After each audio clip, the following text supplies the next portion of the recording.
Okay, so bali, ito na po yung continuation natin para sa naputol na video kanina, no? So, meron na tayong nabuo kanina na equation 1, equation 2, equation 3, 4, 5, 6, tapos 7 and 8. Ngayon yung 6 na equation po na yan ay isinulat ko na lang dito sa baba. Si moment ng AB, ito. Tapos si moment ng BA, tapos equation number 3 nakasulat na rin. Tapos ganoon din sa equation 4, dito na po, equation 5, tapos equation number 6 na. So yan na po yung 6 na equations. At ang gagawin ko na lang ay, dahil nandun na tayo natapos sa equation number 8, so pwede ko lang burahin ngayon yung mga 6 na equations, no? Since meron naman na po tayong pagbabasihan.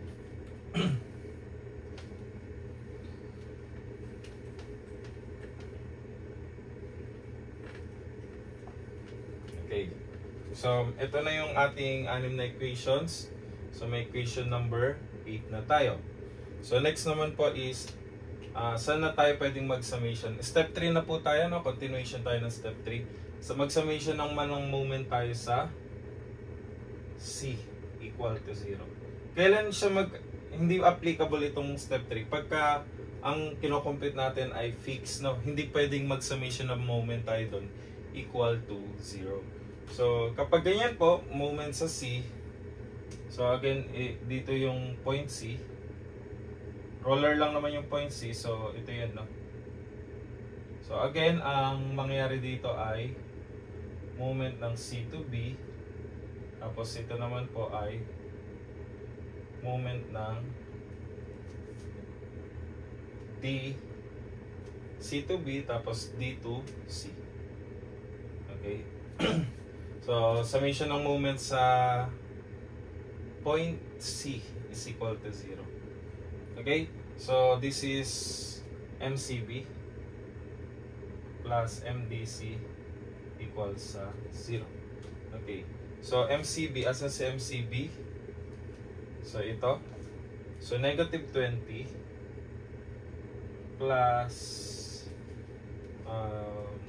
unahin ko, okay lang unahin ko yung theta B, no? So, 1/2 EI theta B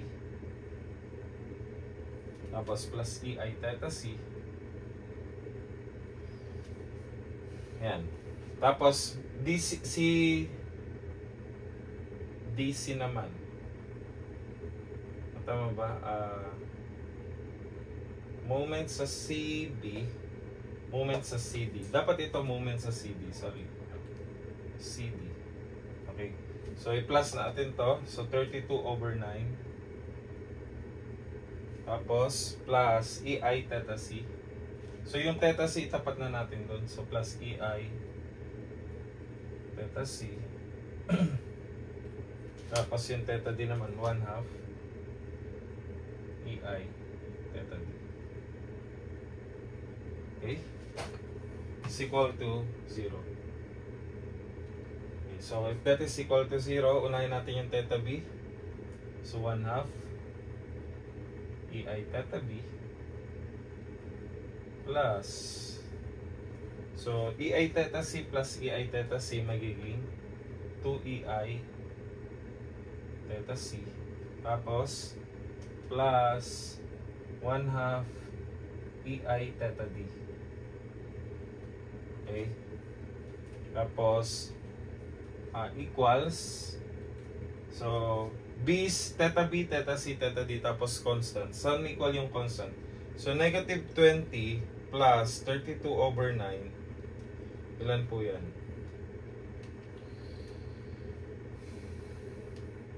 Negative 148/9.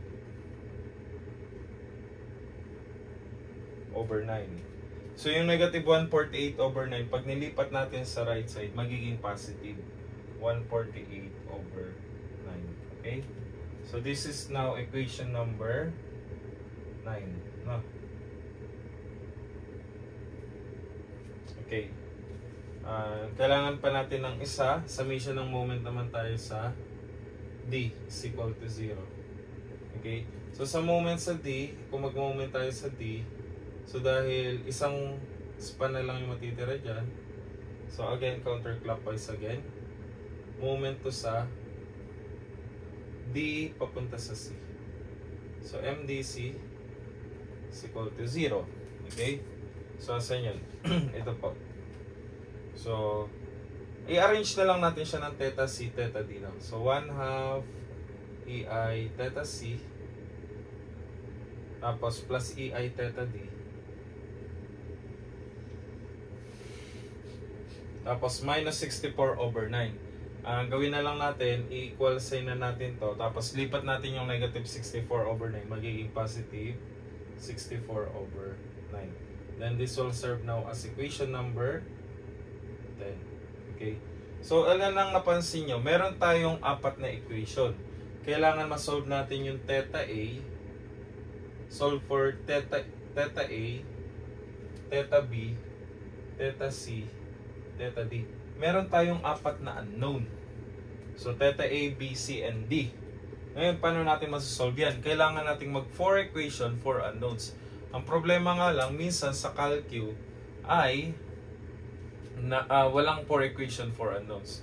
So, i-assume muna natin ang kaya lang ng calcu natin ay 3/3 or 3 equation, 3 unknowns. So, mas madali siguro kung ang gawin natin, eliminate natin yung EI theta D. So, paano kaya natin ma-eliminate? So, let us eliminate theta D. Paano? So, ang may theta D lang ay sa equation 9 and 10. So, paano ang gagawin natin? So, sulat natin yung equation 9 na. So, 1/2 EI theta B. Elimination method ang gagamitin natin. So, plus 2EI theta C plus 1/2 EI theta D is equal to 148/9. Tapos, meron tayo dito 1/2 EI theta C plus EI theta D is equal to 64/9. Okay. Paano natin ma-eliminate? So, equation 9 and 10, solve simultaneously. Paano natin ma-eliminate si EI theta D? Multiply natin tong nasa babang equation ng negative.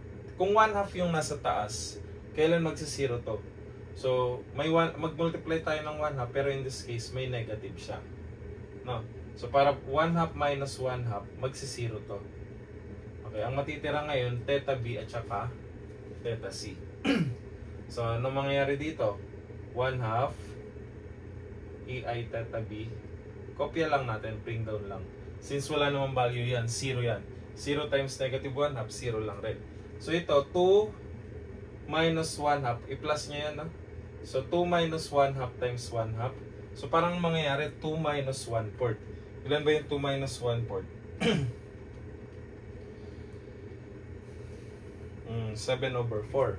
So plus 7 EI theta C over 4. Okay? Tapos equals 148 plus 64/9. 212/9. So this will serve now as equation number 11. Okay. So, kanina, naka 4/4 tayo na matrix. Ibig sabihin ng 4/4, 4 equation, 4 unknowns. Ngayon, na-reduce na natin yan into 3/3. So, ano yung 3/3 na yun? So, theta A, theta B, at theta C na lang ang unknown ngayon. So, saan natin kukunin yung theta A, theta B, at theta C na yun? So, from equation number 7, ito. Ano pa? Equation number 8. Yung 9 hindi natin pwedeng gamitin kasi may theta D. Tsaka 7, 8, and equation number 11. So, solve equation 7, 8, 11 simultaneously. So, anong gagamitin natin? Mode 5-2. Okay. Try to calculate. Okay, so mode 5.3. So ang input natin dito ay, so lahat ng input natin sa unahan ay para sa theta A, theta B, tapos theta C. Okay. Then the remaining is the coefficient naman ng constant value. Okay. So let's try. Equation number 7. So 4/3, tapos 2/3. Yun yung coefficient ng theta A. Tapos yung theta C may coefficient ba? Wala, so 0. Tapos yung constant is negative 12. Okay, next. Equation 8, 2/3, 7/3, 1/2. Tapos negative 8. Okay? Then next, equation number 11, 1/2, 7/4. So ito ay from equation 7, equation 8, and equation 11 na. Tapos, theta B pala yan. May theta A ba dito sa equation 11? So wala, so 0 to. Tapos ito ay 1/2, ito ay 7/4. Ito ay 2/9. So input niya po yan sa calcu. So that is 4/3. Okay, so complete lang natin. 2/3, 0.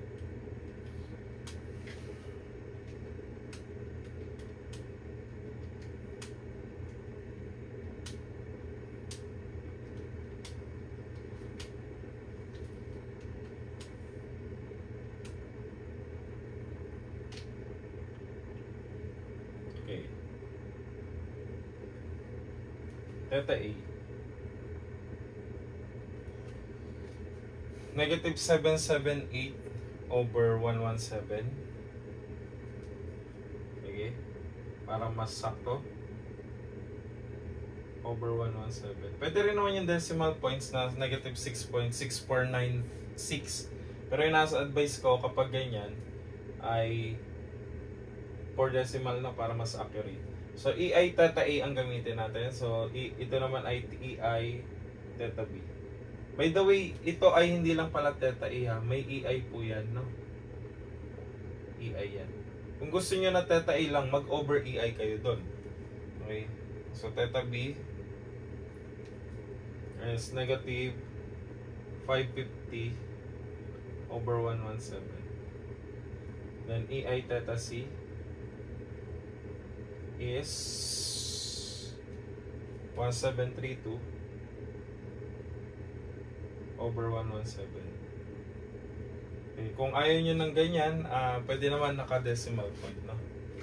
Lagay ko lang yung 8 kN dito. Okay? So, may EI theta A na tayo, theta B, at saka theta C. So ngayon, how are we going to compute naman yung theta D? We can use kahit equation 9 or 10 na. Pili na lang kayo.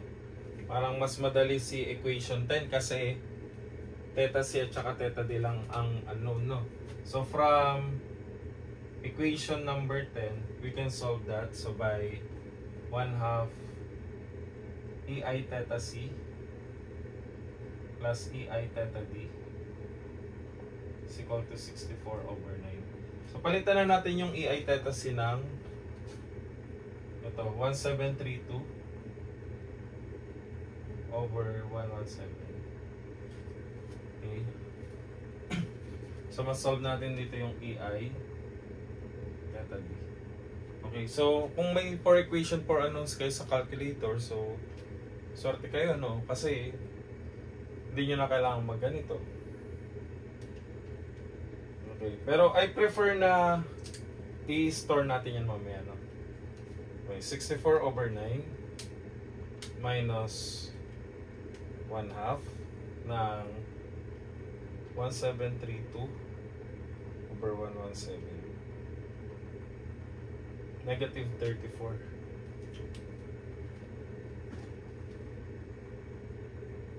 over 117.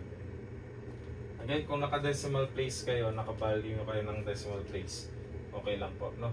Ako, ang gagawin ko, store ko na lang to sa A, store ko to sa B, store ko siya sa C, store ko sa D. Kumbaga naka-memory, no? Para mamaya madali na lang mag-compute, no? So, negative 778 over 117. Shift store A. Tapos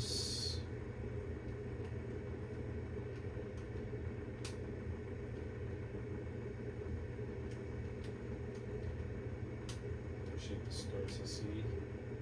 Tapos negative 34 over 117. Shift store sa D. Okay. Ganito lang ang gagawin natin. Computein natin lahat ng moments, no? So, mula dyan sa mga given na yan, sa mga value na yan. So, from equation 1, saan ba yung equation 1? Ang equation 1 natin ay ito, yung MAB, no? So, 12. So, MAB, solve for MAB. So, that is 12 plus 4/3 ng EI theta A. Saan ba equal yung EI theta A? Substitute nyo lang dyan yung negative 778 over 117. Tapos, yung 2/3 ng EI theta B plus 2/3 ng EI theta B. Ang theta B naman po natin ay equal sa saan na yun? Ito. Negative 550 over 117. Okay. So, mas-solve na natin dito yung MAB from equation number 1. Okay? So, 12 plus 4/3 ng store. So, in-store ko yan sa A kanina. So, store na lang ako sa A plus 2/3 ng store sa B. Ayun. So, ma-check yung tamang sagot nyo kapag yan ay equal sa 0. Okay? So, this is based from equation number 1. Okay? So, yung atin namang moment ng BA, from equation number 2. Okay? So, substitute na lang natin dito sa equation number 2. So, negative 12 plus 4B over 3. Ito po, dito natin sila substitute. Plus 2/3 ng A. Okay? So, ang sagot ay negative 22. 70 kilonewton meter.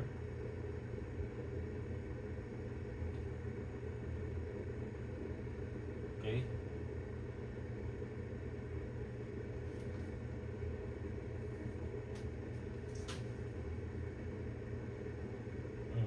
Sige. Tapos, yung isa naman, 20 plus B plus 1/2 ng C.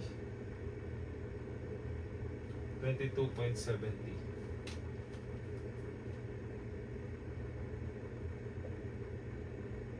Positive to. So, isang checking dito para malaman mo kung tama is negative at positive. Dapat yung magkaparas lang ng value, yung isa nga lang ay negative tapos yung isa ay positive. So, kung kanina may nasulat akong suggested answer dito sa problem na to, hindi kasi siya nag-jive, no? So, pero check na lang natin, no? Pero dito kasi nagpaparehas yung moment ng B natin. Ito ay moment ng BA. Ito naman ay moment ng BC. Okay? So next naman ay moment naman ng CB. So from equation 2 to, ito ay from equation number 3. So from equation number 4 naman, substitute. Negative 20 plus theta C plus 1/2 ng theta B. Negative 7. So MCB is negative 7.55 kilonewton meter. Okay? equation number. Ito ay galing sa equation number 4. Okay? So, next naman, MCD 32/9 plus theta C. Ang theta C natin plus 0.5 ng theta D. 18.21.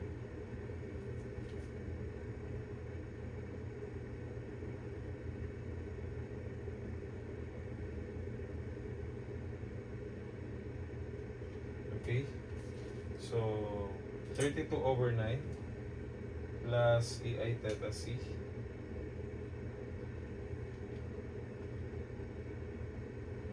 plus EI theta C plus 0.5 theta D. 18.21. Okay. So, MCD 18.21 kilonewton meter. Okay. Okay, dito ay hindi nagtugma yung moment sa C. So, check ko lang no, saglit kasi may konting problema lang no. Okay, so pause ko lang saglit then check natin kung saan nagkaroon ng problema.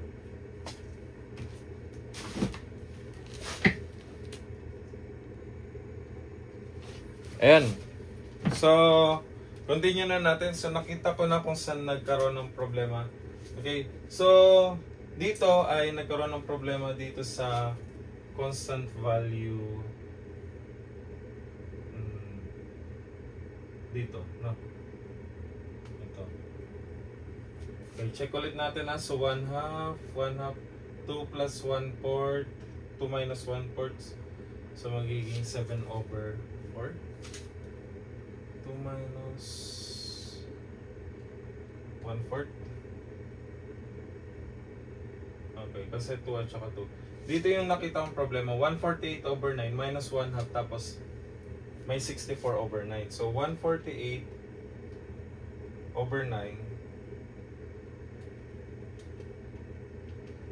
minus 1/2 times 64/9.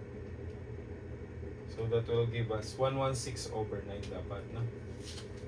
116/9. So, maapektuhan ngayon yung ating equation. Pero 7, 8, 11 pa rin ang ang gagamitin, no? Ang mapapalitan lang itong 212/9 magiging 116/9. Okay. So, yun po ang kagandahan dito sa SDM, no? Mapapansin nyo, merong hindi magpaparehas. Doon yung malalaman pa lang na may problema na sa equation. Okay. Again, mode 5-3, mode 5-4, o mode 5-2. So, 4/3, 2/3, 0, negative 12. 2/3, 7/3, 1/2, negative 8, 0, 1/2, 7/4, 116/9. Okay. So, value na natin dito ay mag-iba na. Negative. Okay. 874/117. Tapos negative 358/117. So 964/117. Okay? Then palitan na natin yung theta C doon. Magiging 964 to. Okay. So ito kasing video na to ay on the spot, no? Okay rin yung ganito kasi once na kayo rin yung nagkaroon ng error or nagkaroon kayo ng problema dun sa solutions nyo, alam nyo kung paano nyo i-troubleshoot or gawan ng solution, no? So, for EI theta D, so let us solve. So, 64/9 minus 1/2 ng 964/117. 350. Positive 350/117. So, Check natin, dapat magja-jibe na dito sa sagot dyan, no? So, moment ang AB is 12. 4/3 ng theta A. So, ang theta A natin ay negative 874. So, ito magiging 874. Okay, tapos ito naman ay magiging negative 358.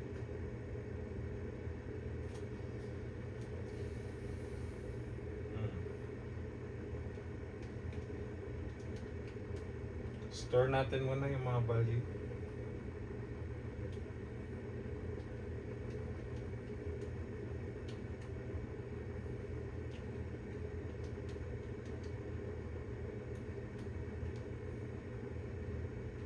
Pati yung 350 over 170. Okay, minemory ko yung mga values para mas madaling mag-compute mamaya, no?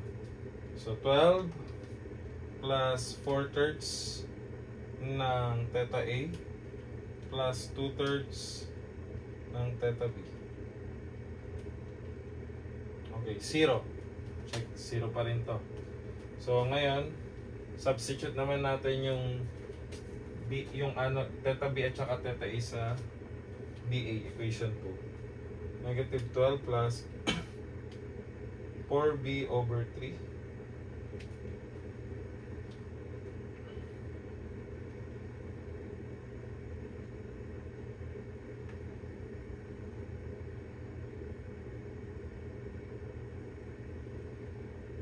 Okay, so ito ay negative 21.05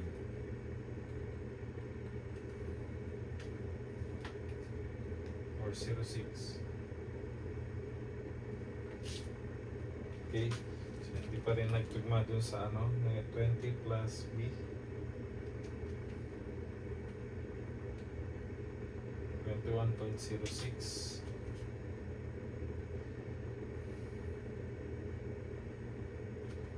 So sa CB naman, equation number 4, negative 20 plus theta C plus 0.5 theta B, negative 13.29.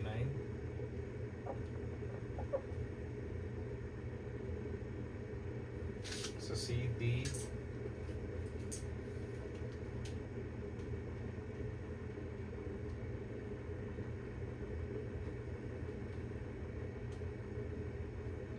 $13.29.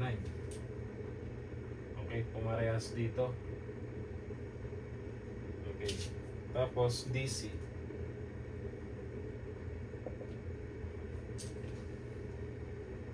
Negative 64 over 9 plus theta D plus 0.5 theta C. Yun, 0. Okay. So ito, yan yung mga moments na sagot doon sa ating problem na to, no? Okay.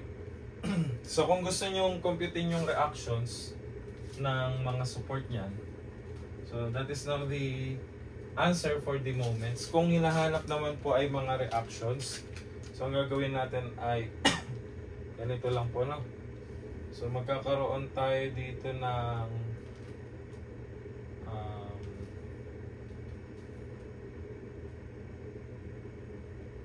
so let's say this is RA. So tapos ito sa point B, magkakaroon tayo dito ng reaction sa B left, tapos reaction sa B right. Okay, ano ba yung ibig sabihin ng negative na to? Ibig sabihin nito ay clockwise to. Tapos, dahil yan yung sign convention natin, tapos ito naman ay positive, kaya siya ay counterclockwise. Ito naman ay clockwise, yung CB. At ito naman ay counterclockwise. Okay. So kung i-apply natin yan, so wala tayong moment sa A. Pagdating sa B, meron tayong moment na 21.06. Tanggalin mo na yung negative kapag ilalagay mo na yung correct direction. Tapos, dito naman, 21.06 rin to. Pero siya naman ay counterclockwise direction sa BC. So, kung ito ay B, tapos B ano, B rin yan. So, ito yung B. Meron tayong left, meron tayong right.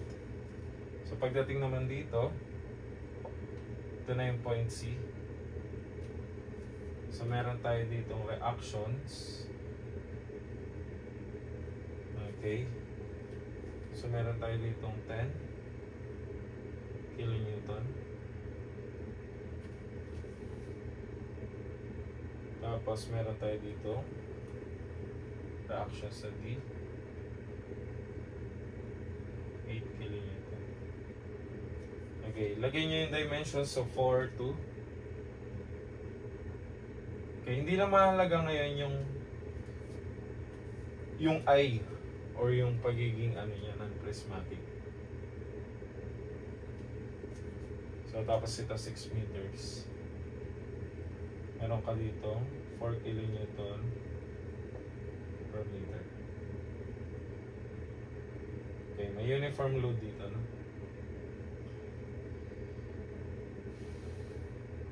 Okay. Yan. So, ang gagawin natin, solve natin yung reaction sa A. Paano natin mas-solve yung reaction sa A? Consider muna natin si segment AB. So, mag-summation tayo ng moment sa B, considering AB section equal to 0. So, pag mag-moment tayo dyan, so RA multiply by 6. Equilibrium na yan. So, minus ano pa ba yung clockwise direction? So, yung 21.06 pwede nating idagdag. 21.06. Tapos, yung 4 kilonewton per meter na uniform load minus 4 times 6 times 3 is equal to 0. Bakit 3? Kasi kalahati ng 6. So, tatlo lang yung first. So, RA 21.06 tsaka yung uniform load. So, dito may masasagutan tayong value ng RA. So, that is 4 times 6 times 3 minus 21.06 over 6. So, 8.49 kilonewton.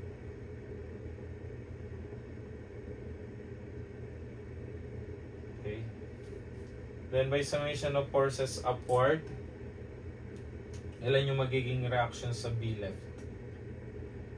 Pwede na tayo mag-summation of forces upward. So, direct calculate ko na ha.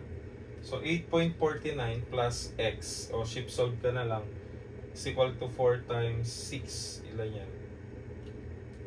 15.51. Ito ay reaction sa B left. Okay. So, for the reaction sa B right naman. So, meron tayo ditong point C. Na ang moment naman niya ay 13.29.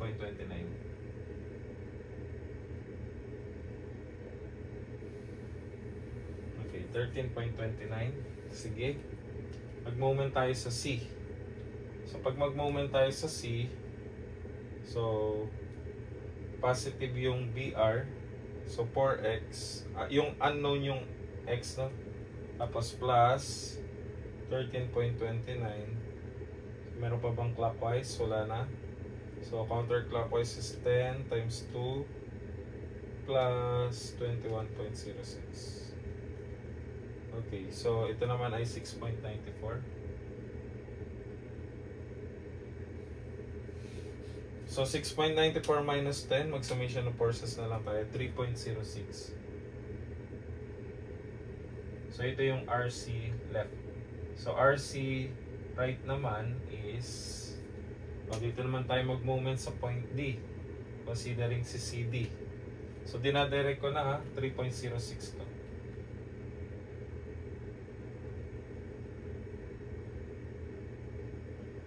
RC left. So, RC right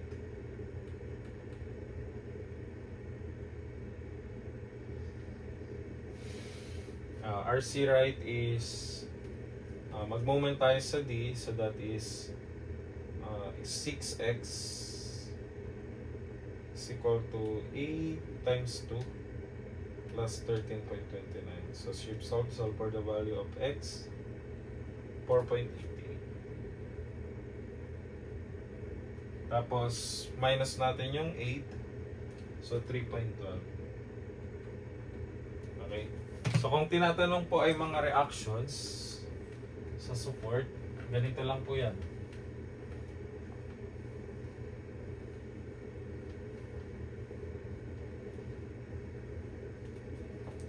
So the reactions of the support are RA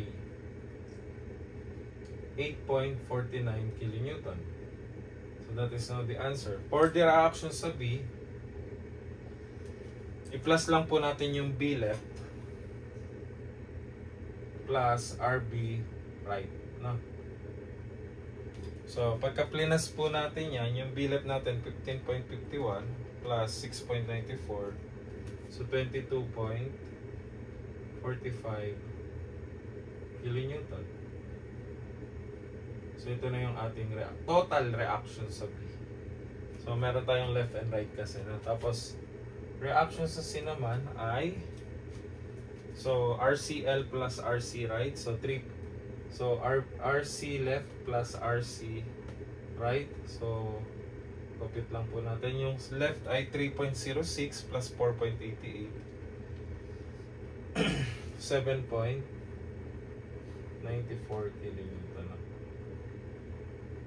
Okay, tapos reaction sa D is now equal to 3.12 kilonewton. Okay, so here's now the answer for that problem. So dahil reactions ang tinatanong, so itong mga moment reactions ang sagot at saka itong reactions, no? So yan po yung sagot. So kung sakali man na pinapadrawing din yung shear and moment diagram, pwede nyo namang ituloy yan, no? So for today's video, yun lang po muna, and I hope you learn from this video tutorial. Thank you for watching and see you soon sa mga next video tutorial. Thank you!